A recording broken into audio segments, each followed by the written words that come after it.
Hello, all my dear student friends. Welcome to this session.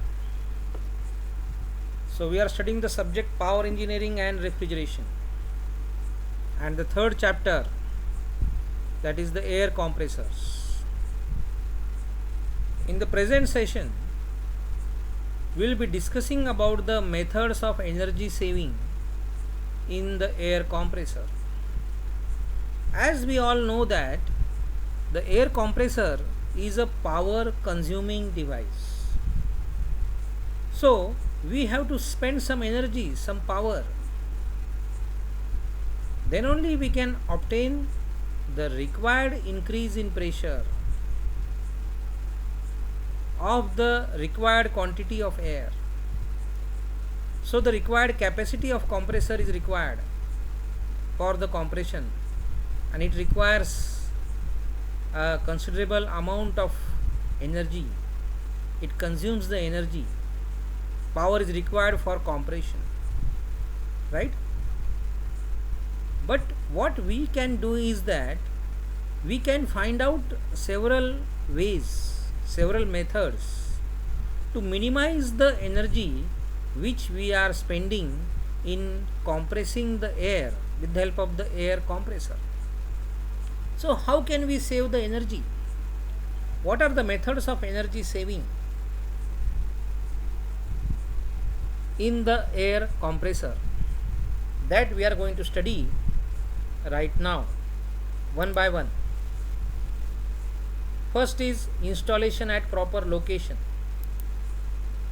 Second one, use of efficient intercooler and aftercooler. Then appropriate setting of discharge pressure, minimizing pressure drop in the air line, avoiding misuse of compressed air, using compressor of appropriate capacity, timely detection and repair of leakage, and the last point is provision for appropriate water cooling arrangement. So let us study one by one. First point is installation at proper location. So the location of the compressor is important because the temperature of the air which is present, the cleanliness of the air, the dryness of the air which is present,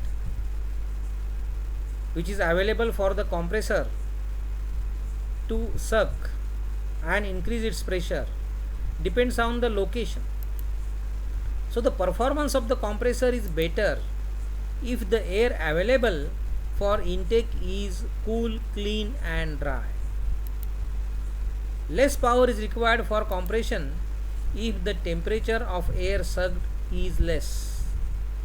So when the temperature of the air which is sucked is less, the density of that air will be more, and therefore more weight of air will be sucked with the same capacity. So that will increase the volumetric efficiency of the compressor also, and thus the power required for compression will be reduced if the temperature of the air which is sucked by the compressor is less. If the air is clean, then it will not choke the filters quickly. The resistance will be less. At the same time, the dirty air may damage the parts of the compressor like the valves, etc. And if the air is wet, if the air is not dry, so that may also cause some corrosion. That may also cause the corrosion to the various parts of the compressor. Hence the compressor should be installed at the location where air is available, where cool, clean and dry air is available. Secondly, the density of the air is higher at higher altitudes. Density is less at higher altitudes. The density of the air is higher at higher altitude, being less, more power is consumed for compression. So as we go to a higher altitude, you will find that more power is required for compression because the density at higher altitude is less. As we go up and up, the density of the air goes on decreasing, and therefore the power required for the same compression ratio and the same quantity of air will be more if the altitude is high. The power required for the same delivery pressure at the same rate, discharge rate, will be higher if the height is more. So we have to make the appropriate provision for water cooling arrangement. So the second point is that we must make provision for appropriate water cooling arrangement of the compressor, because already we have seen in the first point that if the air is cool, then the less power is required for compression. So not only this, but if the overall temperature of the compressor is less, then what will happen is that the power required for compression will be reduced. So some sentences of the above point can be repeated in the point number 2. Okay. Now the third point, use of efficient intercooler and aftercooler. So in case of the multi-stage compressor, we are using the intercooler between the two stages. So this intercooler will decrease the power required for the compression. Energy will be saved. So between the two stages of compressor, in the multi-stage compressor, we are using the intercooler. And if the intercooler is perfect, then the power required for compression will be further reduced. Power consumption by the multi-stage compressor is minimum if intercooling is perfect, if you go for perfect intercooling. So perfect intercooling is that intercooling in which the temperature after intercooling of the air is equal to the temperature of the air which enters the compressor at the previous stage. So perfect intercooling may not be practically possible, but we can make intercooling as close as possible to perfect one. That means the temperature of the after intercooling can be obtained as close as possible to the temperature at which the air enters inside the compressor. Appropriate setting of discharge pressure. So we must set the discharge pressure to an appropriate value. We can set the discharge pressure to appropriate value by setting the spring of the discharge valve. The spring force on the discharge valve can be set or can be changed so that the discharge pressure can be changed. So depending upon the application, depending upon the requirement, we must set the value of the discharge pressure to an appropriate level.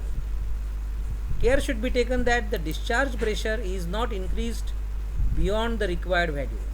If we increase the discharge pressure unnecessarily, then that will definitely waste the energy. So care should be taken that the discharge pressure is not increased beyond the required value to avoid unnecessary wastage of energy required for compression. Secondly, the volumetric efficiency also decreases with increase in pressure ratio. So if the discharge pressure is increased, pressure ratio will increase, and that will decrease the volumetric efficiency, and thus the power consumption will be increased, or the energy required for the compression will be increased.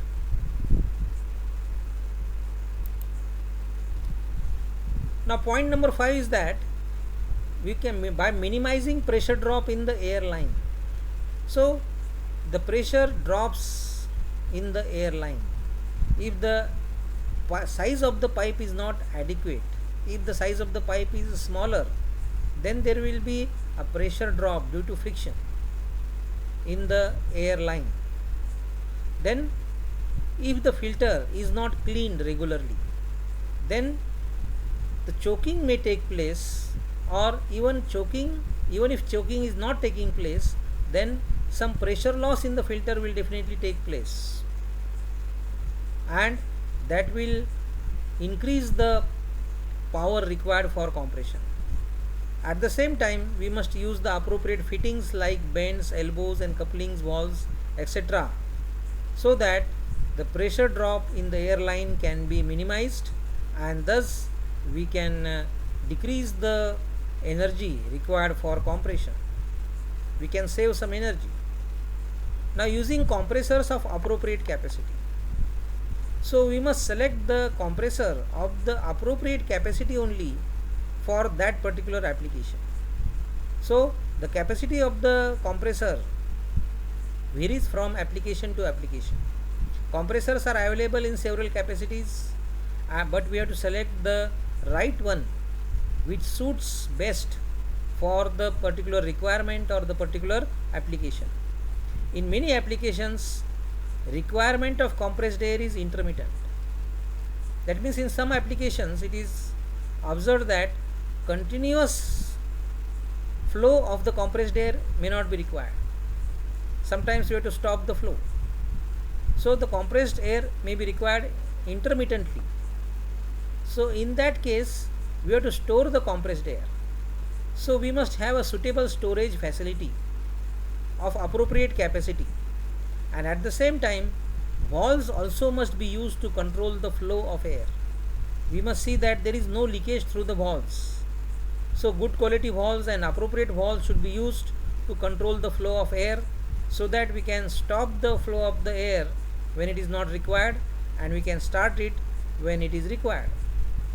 At the same time, the average requirement of the compressed air should be estimated correctly. Correctly we must estimate the average requirement of the compressed air, and then the compressor of appropriate capacity should be selected. So we should not select the compressor of any capacity. We must select the compressor of appropriate capacity only, which suits that particular application or that particular requirement. So if the requirement is intermittent, then we have to consider the average requirement of the compressed air. Now we have to avoid the misuse of the compressed air.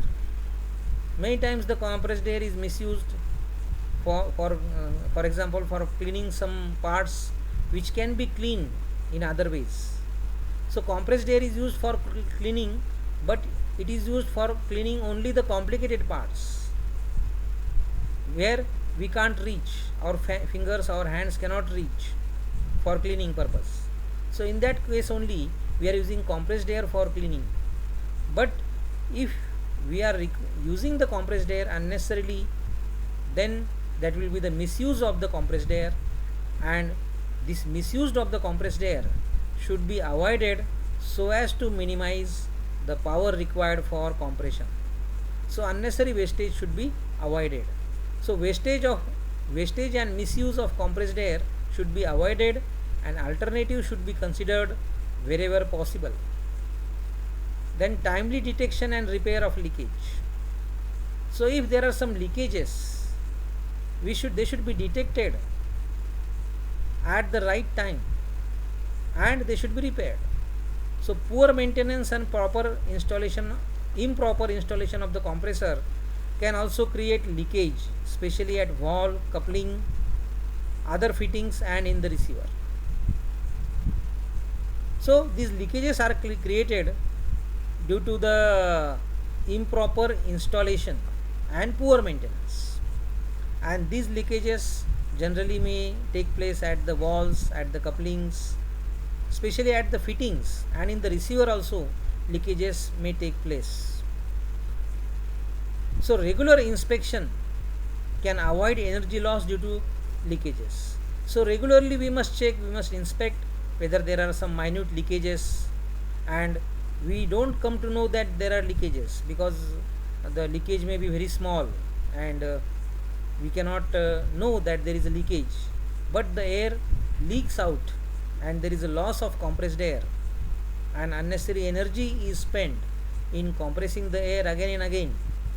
So the leakages should be detected at the right time and they should be repaired beforehand. So these are the several methods of energy saving. in case of the air compressor. Thank you, my dear friends.